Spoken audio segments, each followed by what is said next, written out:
30+ आणि नवीन वर्षाचे स्वागत स्वतःच तसेच इतरांचा जीव सांभाळून करा असं आवाहन ठाणे शहर वाहतूक शाखेचे उपायुक्त पंकज शिरसाट यांनी केले आहे।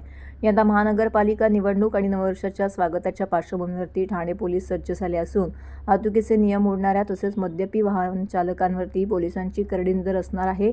याकरिता ठाणे पोलीस आयुक्तालय 54 ठिकाणी नाकाबंदी करण्यात आली असून वाहतूक शाखेने 739 इतके मनुष्यबळ तैनात केले आहे असं उपायुक्त पंकज शिरसाट यांनी सांगितले। 30+ आणि नववर्ष स्वागत तसेच सोबतच ठाणे पोलीस आयुक्तालय क्षेत्रातील ठाणे महानगरपालिका, कल्याण डोंबिवली महानगरपालिका, उल्हासनगर आणि भिवंडी निजामपूर महानगरपालिका यांच्या सार्वत्रिक निवडणूक होत आहेत। या पार्श्वभूमीवरती ठाणे पोलीस आयुक्त आशुतोष डोंबरे, सहपोलीस आयुक्त डॉक्टर ज्ञानेश्वर चव्हाण यांच्या निर्देशानुसार वाहतूक शाखेमध्ये 59 अधिकारी आणि 680 कर्मचारी असे एकूण 739 इतके मनुष्यबळ तैनात केले आहे।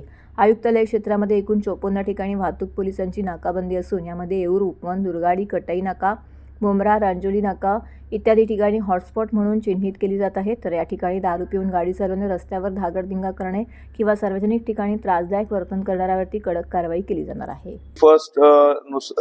31 साठी आपण जे काही बार ओनर्स असोसिएशन आहे त्यांची ऑलरेडी त्यांना नोटीस वगैरे दिलेल्या आहेत की जेणेकरून त्यांनी जे त्यांच्याकडे येणारे ग्राहक आहेत त्यांनी प्रॉपरली ट्रीट करावं आणि बाहेर जाताना पिऊन कोणी गाडी चालवू नये याची दक्षता घ्यावी। त्यांच्यासाठी एक्स्ट्रा ड्रायव्हर्स असतील, टॅक्सीज असतील, ऑटो असतील याची व्यवस्था करण्याबाबत त्यांना नोटीस दिलेली आहे।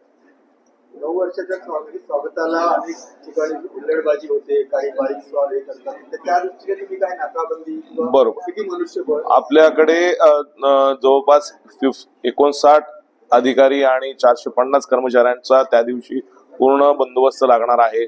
51 ते 54 आपल्याकडे नाकाबंदी पॉइंट्स असतील ज्यांना ड्रंक अँड ड्राईव्हच्या केसेस वगैरे केले जातील। या वर्षी जवळपास आतापर्यंत 13,350 केसेस झालेल्या आहेत, पण एकंदरीत डिसेंबरचा ट्रेंड बघितला गेला तर डिसेंबरमध्ये 646 आतापर्यंत केसेस झालेल्या आहेत, म्हणजे कुठेतरी ट्रेंड कमी होतोय असं दिसून येतंय।